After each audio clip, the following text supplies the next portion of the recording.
নমস্কার সুপ্রিয় দর্শক শ্রোতা সকলকেই স্বাগত হিন্দু লাইফস ম্যাটার ইউটিউব চ্যানেলে। দর্শক, বাংলাদেশের হিন্দুরা আর কত সহ্য করবে? বাংলাদেশ একটা দেশ যার জন্ম হয়েছিল সাম্য, মানবতা আর ধর্মনিরপেক্ষতার স্বপ্ন নিয়ে।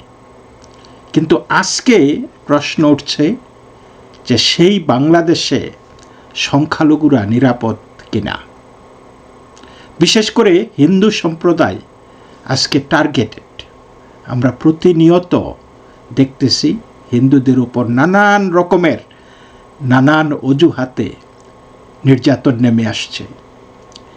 আজকে আমরা দুটো ভিডিও দেখাবো আপনাদেরকে, এবং এই ভিডিওতে যে ঘটনাগুলি উল্লেখ করা হবে সেগুলি সাম্প্রতিক ঘটনা, বাট এটা বেশ সোশ্যাল মিডিয়াতে বেশ ছড়িয়ে পড়েছে। তবে এই বাস্তব ঘটনা, বাস্তব রিপোর্ট এবং এইসবের পেছনের কারণ শেষ পর্যন্ত দেখলে আপনি বুঝতে পারবেন যে এগুলি কোনোটাই বিচ্ছিন্ন ঘটনা না, এগুলি এক একটা হিন্দু নির্যাতনের প্যাটার্ন। তো যাই হোক দর্শক, এই ভিডিও ক্লিপ দুটো দেখুন। টাকা নিছে 6 লক্ষর মতো, আর স্বর্ণ নিচে 2.5 ভরি, আমার গলার চেন নিচে একটা সিডা, আর আমার ননদের উপর হামলা করছে। আমার মেয়ের হাত থেকে একটা টাচ ফোন নিছে অ্যান্ড্রয়েড 28,000 টাকা মূল্যে। আর আমাদের এসে মারপিট করে হামলা করছে, ঘর দুয়ার ভাঙচুর করছে, ইটাং ভাঙিয়া সবকিছু নিচেই করছে, অত্যাচার করছে, আমার চেক নিছে, ইসলাম নিছে এবং টর্চারও করছে আমাদের। আর বিগত আরো 3 মাস আগে আমার 22টা হাঁস নিছে।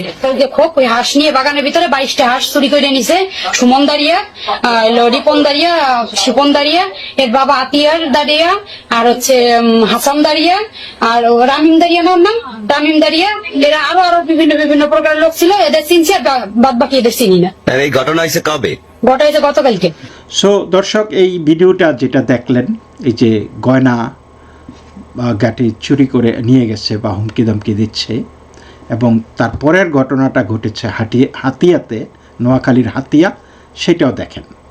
আচ্ছা, আপনাদের বাড়ির পাশের যে সাইম্বলির নাম আছে, উনি গতকালকে আপনাকে কেন মারধর করলো? আমি যেটা শুনতে পেলাম সেটা হচ্ছে আপনাকে, আপনার ওয়াইফকে এবং আপনার উপযুক্ত মেয়েকে কেন তারা মারপিট করলো? ভাই এখানে আইসি, আমরা আইসি 13-14 বছর হয়। আমাদের এখানে হিন্দু আছিল, এখন হিন্দু এখানে নেয় না করে চলে গেছে। এখন এই জায়গাটা লাস্ট পর্যায়ে হে কিনছি, কিনবার পরে প্রথমে ভালো আছিল, এরপর অর্থনীতি এসে টোকা দিত দেয় না, অত্যাচার অবিচার করি এলা, হাঁস মারি এলা, মুরগা মারি এলা, কুকুর মারি এলা, পোলান যাবার অত্যাচার করে। এবং ডাক দিলে আরো গামি এই ঘরে দিলে ফেলে এই ফুটবল্লা মারিবাল্লা অত্যাচার। আমি এখানে থেকে কিনো তো চলে যায়, এটা আমরা দখল করবো, এটা আমাদের রাষ্ট্র। এখন ভাই কি কম, সবাই দ্বারে মেম্বার চেয়ারম্যান বহুত জানাইছি, বহুত চোরেচা বাজার বিচার আচার হয়েছি। এখানে ইয়ার পর অর্থনীতি আসগিয়া এই মাসখানিক অর্থনীতিতে কি দেখছি করতে পারি না, হে জোগাড় দিত দেয় না, মানে সেবা দিত দেয় না, পূজা দিত দেয় না, দিলে মানে গরমে পাথর মারে, কঙ্কর মারে, ইট মারে।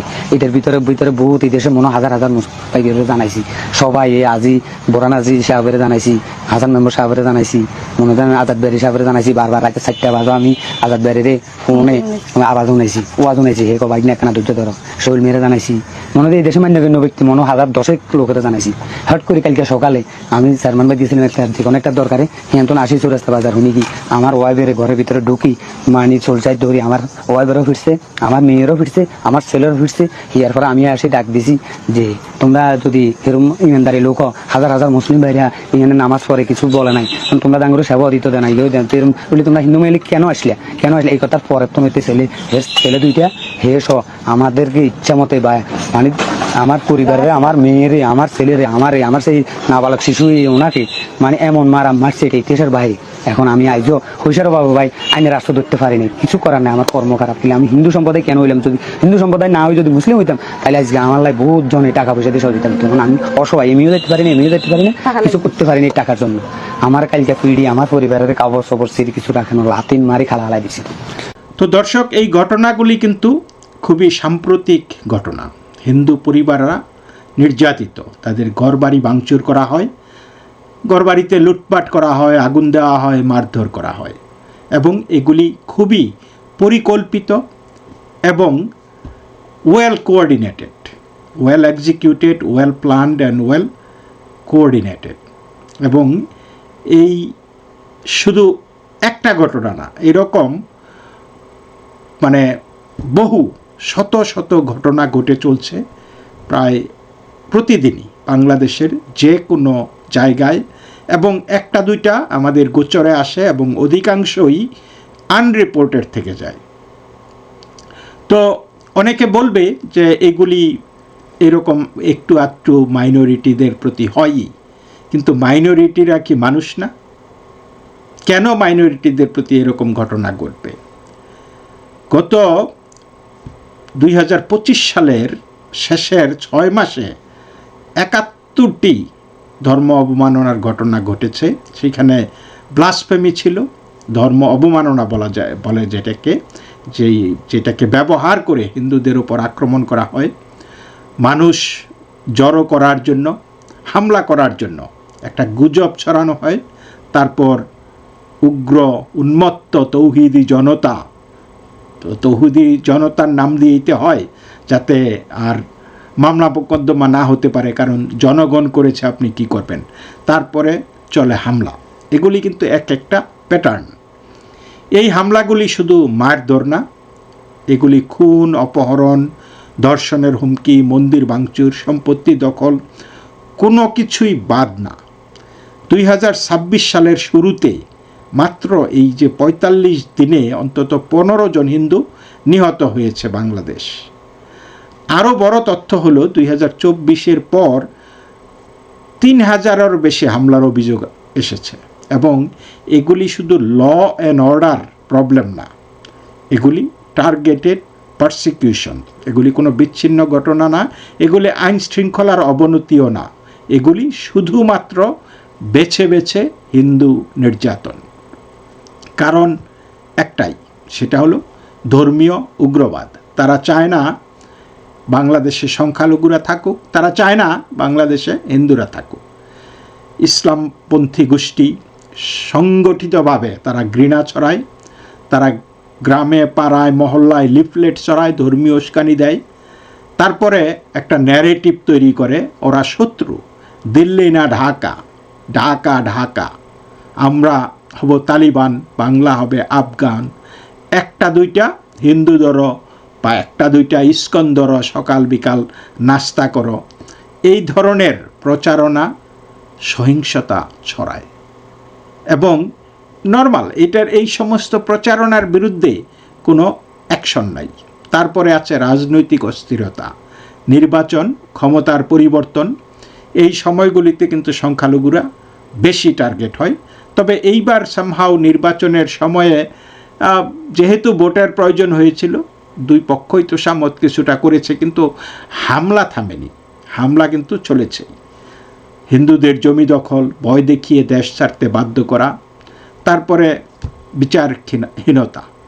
আজ পর্যন্ত আমরা কখনোই বিচার দেখি নাই যে এইরকম কোনো ঘটনার পুলিশ বলে মামলা দেয় না, কিন্তু মামলা দেয় না নাকি নেয় না, বা মামলা না নিলে বারবার গিয়েই লাভটা কী, তখন তারা অসহায় থাকে। আর এই যে অপরাধীরা যখন শাস্তি পায় না, তারা তো মনে করে যে তারা তো কার্টে ব্লাঙ্কে পেয়ে গেছে একটা অলিখিত একটা দায় মুক্তি, অলিখিত মানে আনরিটেন বা আনস্পোকেন একটা ইনডেমনিটি তারা পেয়ে যায়। ফলে এই সন্ত্রাসীরা, জঙ্গিরা তারা আরও সাহসী হয়ে ওঠে।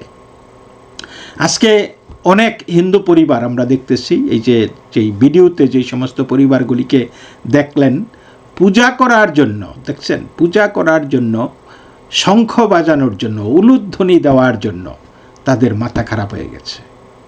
তারা আসে, একটা পাড়ায় ঢুকে একটু এক চিলতে জমি কিনে তারপরে তারা একটা ঘর বানায় এবং সেইখান থেকেই শুরু করে দেয় ওই খেলাফতের বা জিহাদি আন্দোলন। আজকে অনেক হিন্দু পরিবার রাতে ঘুমাতে পারে না, তাদের সন্তানদের নিয়ে তারা আতঙ্কে থাকে, কখন কে আসবে। অনেকে দেশ ছাড়ছে এবং গত কয়েক দশকে বাংলাদেশের হিন্দু জনসংখ্যা কমেছে উল্লেখযোগ্যভাবে। এক সময়কার স্বাধীনতার সময়ে বাংলাদেশে যেখানে 22-23% হিন্দু ছিল, আজকে কত পার্সেন্ট হিন্দু দাঁড়িয়েছে। আমি সরকার সংখ্যাটা অনেক কমিয়ে দেখাইতে চাই, 7%। আমি বলবো এখনও 10% হিন্দু বাংলাদেশে আছে, কিন্তু বাকি হিন্দুগুলি বা বাকি মানে মুসলমানরা যেই হারে বাংলাদেশে বাড়ছে, হিন্দুরা যদি সেই হারে বাংলাদেশে বাড়তো, আজকে হিন্দুদের সংখ্যা তো 5 কোটি হওয়া উচিত ছিল বা 4 কোটি হওয়া উচিত ছিল। তাহলে এই যে বাকি হিন্দুগুলি কোথায় গেল? What happen to them? তো এটা শুধু সংখ্যার হ্রাস না, এটা একটা সাইলেন্ট জেনোসাইড বলবো আমি এটাকে। চুপচাপ একটি গণহত্যা, কিন্তু কেউ দেখছে না, চুপে চাপে হচ্ছে, কিন্তু গণহত্যা করে সাবার করে দিচ্ছে। তো এইটা শেষে আমি যেই কথাটা বলতে চাই যে এটা শুধু হিন্দুদের বিষয় না, এটা মানবিকতার বিষয়, মানবতার বিষয়। এবং এই মানবিকভাবে যদি দেশের সংখ্যাগরিষ্ঠ মানুষ, দেশের সরকার এগুলি যদি না দেখে, তাহলে এই সমস্যার কোনো দিনই সমাধান হবে না। আমরা মনে করি যে দেশে একটা নতুন সরকার এসেছে, নতুন সরকার এই জিনিসগুলিও দেখবে, খেয়াল রাখবে, কিন্তু আমরা সেরকম কোনো লক্ষণ দেখতেছি না। যেই লাউ সেই কদু, হিন্দুদের কোনো উপায় নাই বাংলাদেশে। তো যাই হোক দর্শক, ভিডিওটি শেয়ার করবেন এবং আপনার মতামত কি ভাবছেন কমেন্ট করে জানাবেন। আর চ্যানেলটা যারা দেখেন নিয়মিত, সাবস্ক্রাইব করেননি, কাইন্ডলি সাবস্ক্রাইব করবেন, তাতে ভিডিওগুলির নোটিফিকেশন সময় মতো পেয়ে যাবেন। সবশেষে বলবো যে মানবতা বাঁচুক, ধর্ম নয়, মানুষ বড় হোক। তো ভালো থাকবেন, নমস্কার।